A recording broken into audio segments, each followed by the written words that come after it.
High, welcome to মনানো family. অন্যান্য দিনের মতো মঙ্গলবারের সকালটাও ছিল প্রচণ্ড ব্যস্ত। সকালবেলা ছেলেকে দিয়ে ঠিয়ে স্কুল বাড়ি এসেই আমি একটু জল নিয়ে খেয়ে নিই। প্রত্যেক দিনই এটা করি।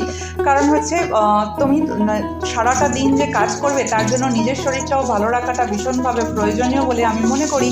কারণ তুমি ভালো থাকলেই সবাই ভালো থাকবে। তোমার ওপরই সমস্ত কিছু ডিপেন্ড করে থাকে যে তুমি নিজেকে কতটা ভালো রাখতে পারবে। আর নিজেকে অযত্ন করে কারোর যত্ন নেওয়া যায় বলে আমি বিশ্বাসই করি না।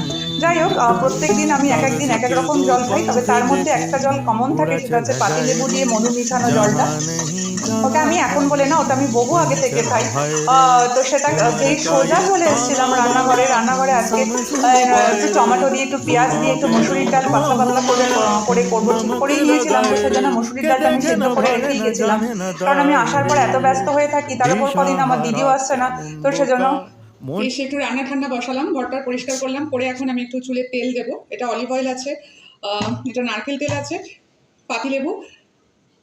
আমার মোটামুটি তেলটা এখন আপাতত দেবো দিয়ে ঘন্টাখানে। আমার হাতে 10টা বাজে, এখন 11টা, ছেলেকে আনতে যাই 11:15।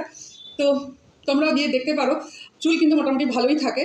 খালি আমাদের এখানে জল খুব খারাপ, তাই সেই জন্য। নাহলে যখন আমি বাড়িতে থাকতাম কলকাতায়, তো তখন খুবই ভালো ছিল। যাই হোক, তোমরা অ্যাপ্লাই করে দেখো, নিজের যত্ন নেওয়াটাও কিন্তু সমানভাবে জরুরি। দেখতে থেকো।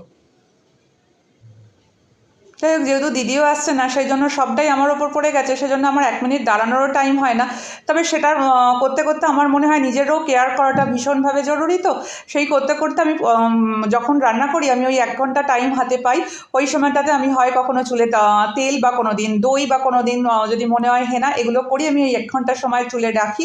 রাখার পর চুলটা ধুয়ে পরিষ্কার করে নিই শ্যাম্পু দিয়ে। তো তোমরাও করে দেখতে পারো, কারণ তাতে কি হবে, তোমার সময়টাও তুমি তোমার এক্সট্রা কোনো টাইমও তোমাকে ইনভলভ করতে হলো না। অথচ তোমার কাজটাও হয়ে গেল, তোমার নিজের যত্নটাও তার সঙ্গে হয়ে গেল। আর এই 5 মিনিট সময় হাতে পেলাম, 1 কাপ ব্ল্যাক কফি নিয়ে বারান্দায় এসে বসলাম। ভালো লাগলে অবশ্যই সঙ্গে থাকবে, আসছি আরও অনেক ভিডিও নিয়ে। Thank you.